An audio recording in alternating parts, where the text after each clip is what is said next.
आता एक breaking news आहे पंढरपूरमधून। पंढरपूरच्या विठ्ठल रुक्मिणी मंदिरातील 9 दरवाजे चांदीने चमकणार आहेत। यासाठी सुमारे 800 ते 900 किलो चांदीचा वापरही करण्यात येतोय। गर्भगृहाच्या मुख्य दरवाजाबरोबरच मंडपातील 8 दरवाजांवर चांदीचं नक्षीकाम करण्यात येणार आहे। मंदिरातील गरुड खांब, मेघडंबरी देखील चांदीने मळवली जाणार आहेत। आषाढी यात्रेपूर्वी चांदीच्या दरवाजाचं काम हे पूर्ण करण्यात येणार आहे।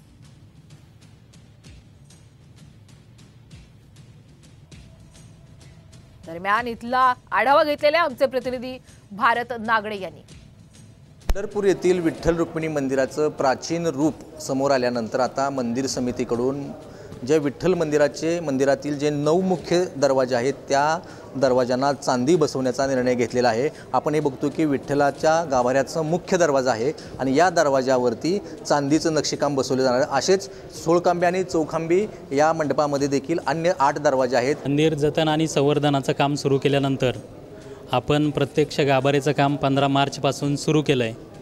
तर हे काम सुरू करत असताना आपण सर्वांसमक्षच हे जी दगडी कमान असेल, दरवाजे असतील, याच्यावरती चांदी काढण्याचं काम प्रथमतः केलं। बऱ्याचशा ठिकाणी या चांदी जीर्ण झाली होती, तुटलेली होती। तर ही चांदी काढण्याचं काम आपण समितीमार्फत करण्यात आलेलं आहे। याच्यामध्ये सर्व जे काही लाकडी दरवाजे आहेत, एकूण 9 लाकडी दरवाजे आहेत, सर्वच दरवाजे आपण चांदीमध्ये बनवणार आहोत। त्याचप्रमाणे पांडुरंगाची आणि रुक्मिणी मातेची मेघडंबरी ही सुद्धा पूर्वीप्रमाणे चांदीची बनवणार आहोत। त्यामुळे मंदिराची आणि एकूणच विठुरायाच्या सगळ्या या मंदिराची आणखी शोभा वाढणार आहे। कॅमेरामन राजू मिसाळसह भारत नागने, साम टीव्ही न्यूज।